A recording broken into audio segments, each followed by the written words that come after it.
ఏమండోయ్ welcome back to hello స్లోల్గాస్ అండి. ఈరోజు మన ఛానల్ కోసం నేను రాసిన కథ పరిణయ ఘర్షణ. ఈ కథలోని ముందు భాగాలు చూడండి, వాళ్ళ కోసం కామెంట్స్లో లింక్స్ ఇచ్చానబ్బా. కొంచెం సబ్స్క్రైబ్ చేసుకొని చూస్తూ కథ నచ్చితే ఒక బుల్లి లైక్ చేయండి అబ్బా. కథలోకి వెళ్ళబోయే ముందు మీ అందరికీ ఒక విన్నపం అండి. ఆ విన్నపం ఏందో ఈ వీడియో చివరిలో చెప్తాను. ఈ వీడియోని చివరి వరకు చూడండి అబ్బా. మరి ఇంకా కథలోకి వెళ్ళిపోదామా. వంశీ మాన్యకు నచ్చ చెప్పాలని చూసినా మాన్య వినలేదు. విద్య దగ్గర ఉన్న పునర్వి మెడికల్ రిపోర్ట్స్ మాన్య సంపాదిస్తుంది.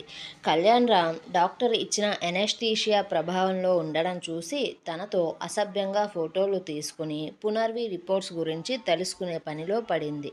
కుమార్ కల్పన వారింట్లో ఉన్న విలువైన వాటిని సర్దుకొని కంపెనీలో ఉన్న మొత్తం అమౌంట్ని బిట్కాయిన్స్ రూపంలో కొంత మార్చుకొని మిగిలింది హవాలాలలో విదేశాలలో ఉన్న వారి అకౌంట్స్కి తరలించుకున్నారు. అలా వారు వారి ఏర్పాట్లను చేసుకొని పాస్పోర్ట్స్ను తీసుకొని ముందుగా గోవా వెళ్ళి అక్కడి నుండి వేరే దేశం పోవాలని నిర్ణయించుకున్నారు.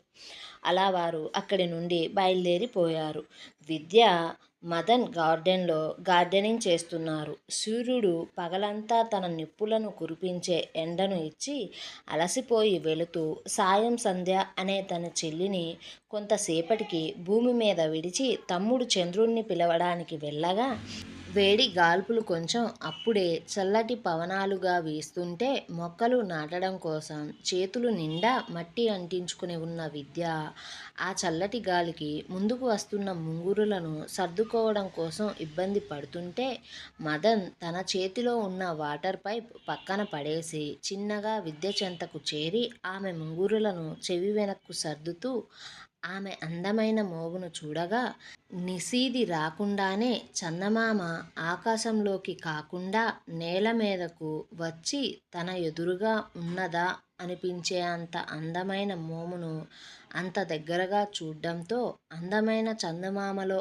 మచ్చ ఉన్నట్లు విద్య అందమైన ముఖం మీద కూడా ఎడమ చెంప కింద వైపు చిన్న పుట్టుమచ్చ ఉంది. అది తెల్లటి విద్య ముఖాన్ని మరింత అందంగా కనిపించేలా చేస్తుంది. అంత అందమైన విద్య ముఖాన్ని అంత దగ్గరగా చూస్తుంటే మదన్కి ఊపిరి ఆడకుండా మతిపోతున్నట్లు అనిపించింది. అలా ఎటో ఆలోచిస్తూ విద్య దగ్గరి నుండి పైకి లేచి నిలబడబోతుండగా అక్కడ తడిమట్టి ఉండడం వల్ల మదన్ కాలు జారి విద్య మీద పడబోతే విద్య మదన్ని పట్టుకోగా తన చేతులకు మట్టి ఉండడం వల్ల పట్టు జారగా మదన్ విద్య మీద పడగా అనుకోని పరిస్థితులలో వారి ఇరువురి పెదవులు మొదటిసారిగా ముద్దు అనుభవాన్ని పంచుకుంటుంటే మదన్ పడబోయే ముందు అక్కడే ఉన్న గార్డెన్ వాటర్ ట్రిప్పింగ్ సెట్కు కాలు తగలగా అది ఆన్ అయ్యి గార్డెన్ మొత్తం వాటర్ని పంప్ చేస్తూ ఉంది. అలా వారు ఒకరి మీద ఒకరు ఉన్న స్థితిలో వారు జరిగింది నిజమా కల అనుకుంటూ ఉండగా వారి మీద వర్షం మాదిరి డ్రిప్ పైపు వాటర్ పడగా వారు ఆ స్థితి నుండి తేరుకొని జరిగింది కల కాదు అని నిజమని భావించి వెంటనే విద్య తన మీద నుండి మదన్ని కిందికి తోసివెయ్యాలని చూడగా తన చేతి మట్టి ముద్రలు మదన్ షర్ట్కి ముందు వైపు పడగా మదన్ విద్య మీద నుండి లేచి సారీ విద్య అనుకోకుండా ఏదో అంటూ చెప్పబోతుండగా విద్య లేచి తనను తాను సర్దుకొని అక్కడే మదన్ అంతకుముందు పడేసిన వాటర్ పైప్ దగ్గరకు వెళ్ళి చేతులు కడుక్కొని దూరంగా ఉన్న మామిడి చెట్టు కింద ఉన్న బెంచ్ మీద కూర్చొని తన గుండె వేగాన్ని తగ్గించుకునే పనిలో పడింది.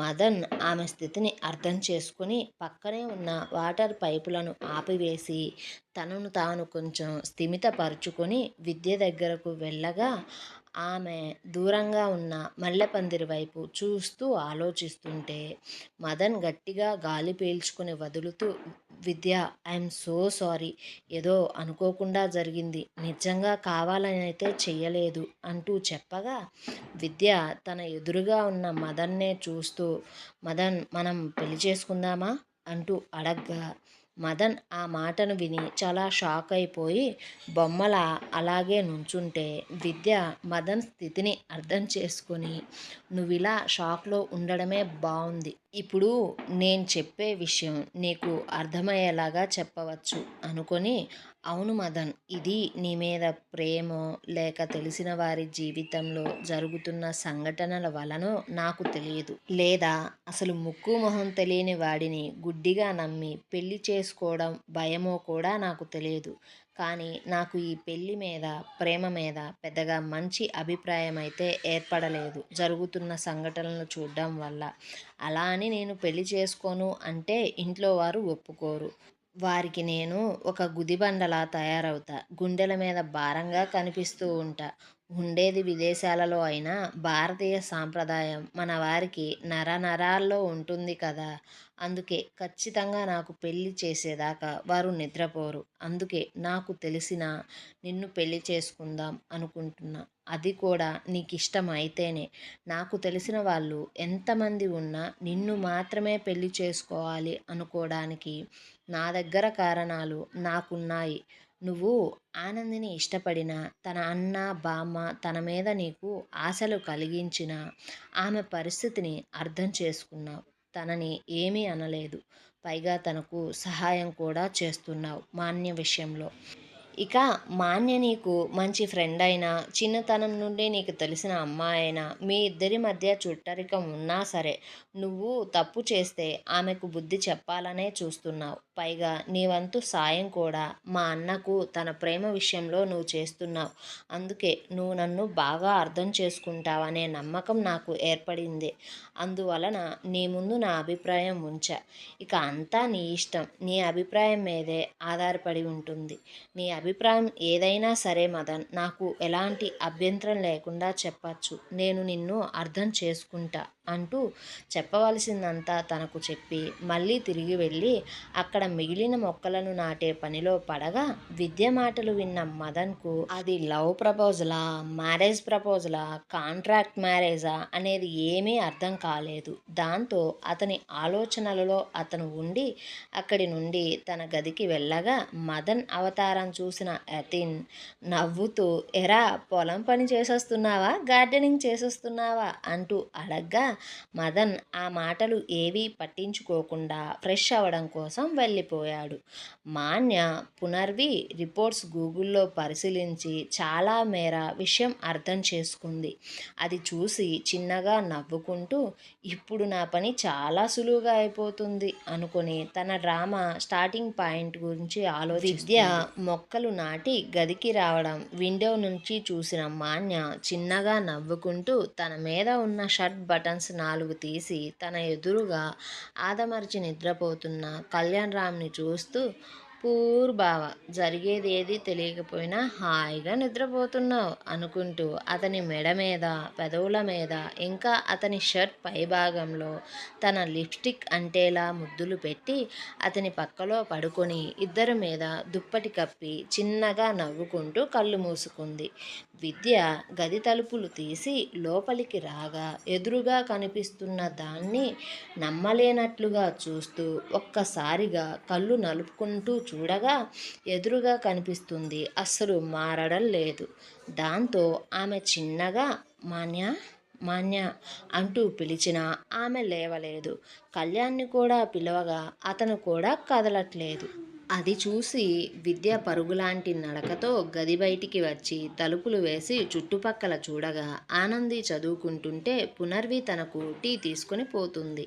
దాంతో విద్య చిన్నగా తనకు పట్టిన చెమటలు తుడుచుకుంటూ యతిన్ రూమ్కి వెళ్ళగా, మదన్ అప్పుడే బాత్రూమ్ నుండి టవల్తో బయటికి రావడం చూసి వెనక్కు తిరిగి, మదన్ త్వరగా బట్టలు వేసుకో, ముందు మనం మా రూమ్కి వెళ్ళాలి అనగా, యతిన్ ఏంట్రా ఏమైంది అంటే విద్య తన అన్నని చూడగా తన కళ్ళల్లో గిర్రున నీళ్లు తిరిగాయి.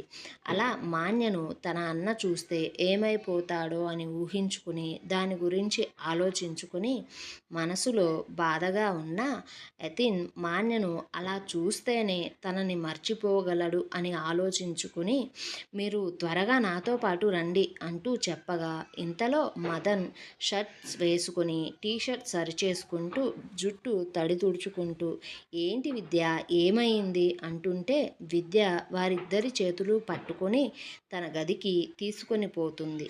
గదిలో ఉన్న మాన్య విద్య ఏంటి గది తలుపులు తీసి చూసి వెళ్ళిపోయింది, ఏమై ఉంటుంది అని ఆలోచిస్తుంటే గది బయట అలికిడి రాగానే మళ్ళీ ఏమీ తెలియనట్లు కళ్ళు మూసుకుంది. విద్య గది తలుపులు తీసి ముందు వారిద్దరిని నెట్టినట్లుగా గదిలోకి తోసి తను కూడా వచ్చి గది తలుపులు వెంటనే మూసేసింది. యతిన్ ఎదురుగా ఉన్నదాన్ని నమ్మలేనట్లు చూస్తూ 2 అడుగులు వెనక్కు వేసి తలుపుకు ఆనుకొని ఉంటే అతని భుజం మీద చెయ్యి వేసి విద్య చిన్నగా అతనికి సపోర్టుగా ఉంది. దాంతో యతిన్‌కి గుండె పిండేసే బాధతో కంట్లో నీళ్లు చేరగా విద్య ఏడవకు కన్నయ్య అన్నట్లు తలను అడ్డంగా ఊపి యతిన్ చేతిని తన చేతిలోకి తీసుకుని తన తలను భుజం మీద చిన్నగా వాల్చి అన్నా కొంచెం కంట్రోల్లో ఉండు. నువ్వు చూసేదేదీ నిజం కాదు. కళ్యాణ్‌రామ్ అలా చేసి ఉండడు అంటూ చెప్పగా యతిన్ బాధను భారంగా ఆపుకుంటుంటే మదన్ ఎదురుగా ఉన్నదాన్ని చూస్తూ ముందు వారి మీద దుప్పటి తీయగా కళ్యాణ్‌రామ్ కొంచెం అక్కడ కనిపిస్తున్న దానికి భిన్నంగా కనిపించాడు. రౌడీలతో ఫైట్ చేయడం వల్ల మురికి పట్టిన బట్టలు, ఇంకా అతని బట్టల మీద అక్కడక్కడ ఎండిన రక్తపు మరకలు కనిపించాయి. ఇక మాన్యను చూస్తుంటే చెదిరిన జుట్టుతో, సవ్యంగా లేని మిడ్డీతో, పైన ఉన్న షర్ట్ హాఫ్ మేకిడిగా చూడడానికి ఒక వ్యాంపులా ఉంది. మదన్ కళ్యాణ్ను లేపడానికి అతని దగ్గరగా వెళ్ళగా కళ్యాణ్ మీద లిప్స్టిక్ మరకలు కూడా కనిపిస్తున్నాయి. దాంతో మదన్ కళ్యాణ్‌రామ్ కళ్యాణ్ అంటూ లేపుతుంటే అప్పుడే కళ్యాణ్కు చిన్నగా మెలకువ వస్తుంది.